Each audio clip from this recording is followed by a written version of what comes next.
Hello! இன்றைக்கி ஒரு புது ரெசிபி ட்ரை பண்ணலாமா? மாம்பழ புளிശ്ശേരി.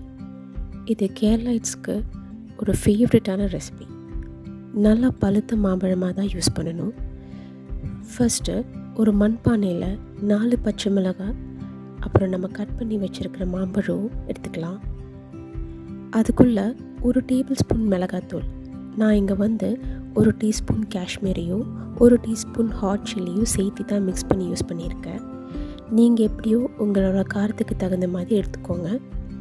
அதுக்குள்ளே 1 டீஸ்பூன் மஞ்சள் தூளும் தேவையான உப்பும் கொஞ்சமாக தண்ணியை சேர்த்து 5லேருந்து 7 நிமிஷம் குக் பண்ணிக்கலாம்.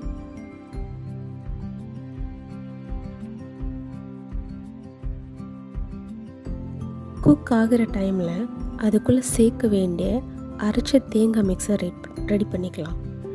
நான் இங்கே 1/2 கப் திருவன தேங்காயும் 1 டீஸ்பூன் ஜீரகமும் தேவையான உப்பும் தண்ணியும் சேர்த்து நல்லா மையாக அரைச்சிக்கோங்க.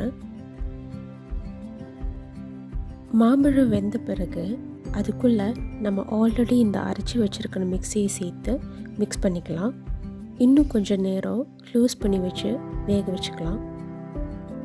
இந்த குழம்பு நல்லா வெந்துச்சுன்னு கன்ஃபார்ம் ஆன பிறகு அதுக்குள்ளே நல்லா உடைச்ச 1/4 கப் தயிரையும் சேர்த்துக்கோங்க. தயிர் சேர்த்த பிறகு எப்போவுமே நம்மளோட ஃப்ளேம் லோவில் வச்சுக்க ட்ரை பண்ணிக்கோங்க.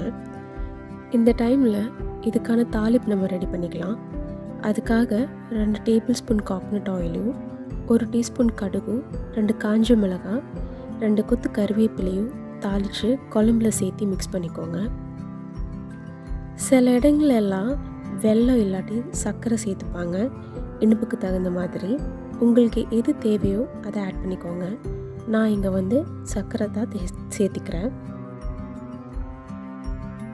எப்போவுமே இந்த மாதிரி ட்ரெடிஷ்னல் டிஷ்ஷஸில் லாஸ்ட்டில் கொஞ்சமாக பச்சை தேங்காய் எண்ணெய் ஆட் பண்ணி கொஞ்சம் நேரம் க்ளோஸ் பண்ணி வச்சுக்கோங்க.